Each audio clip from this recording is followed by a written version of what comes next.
Most organizations, again, reverse this.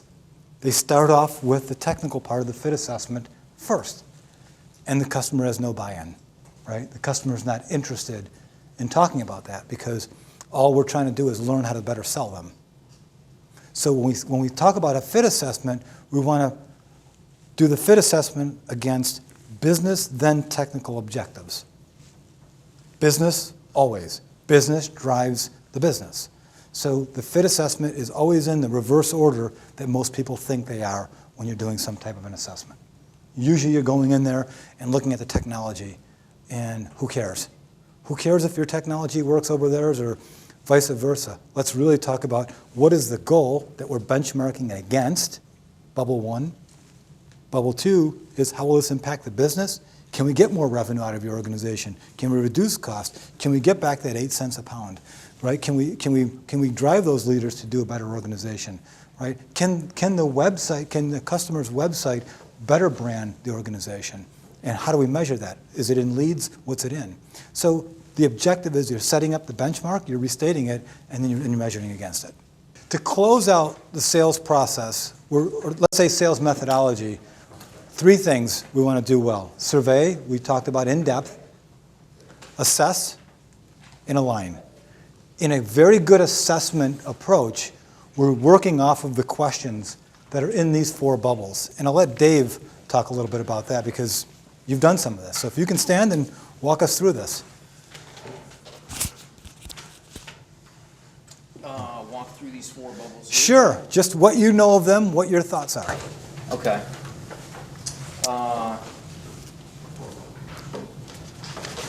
Let me just gather my thoughts here for a second. Help with the first one? Well, initially, with the assessment piece, we start off with what it is that we do for the customer, and that's our positioning statement, if you will. Mm-hmm. So here's what it is that we do, and then in the QA part is to talk about how it's going to affect their business. Yeah. Fair? Yeah, oh, Fair sure. so far? Perfect.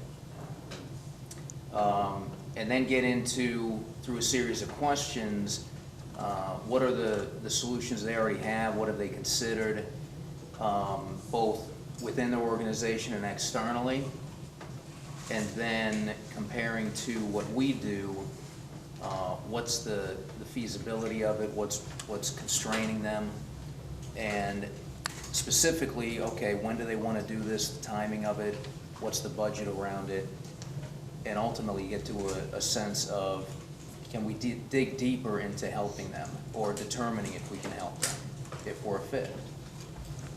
Exactly.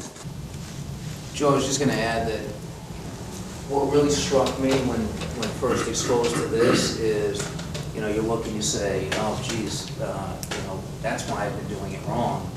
When you look at the 4th circle there in terms of the technical feasibility, like you said, we do it in the reverse.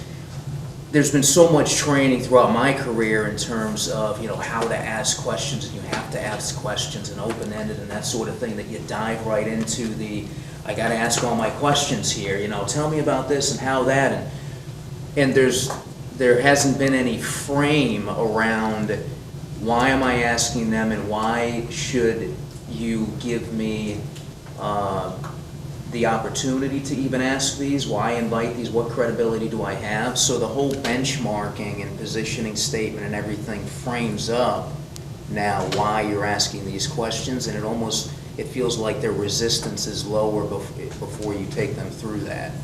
So that was just something that struck me as a big difference. That's great to hear.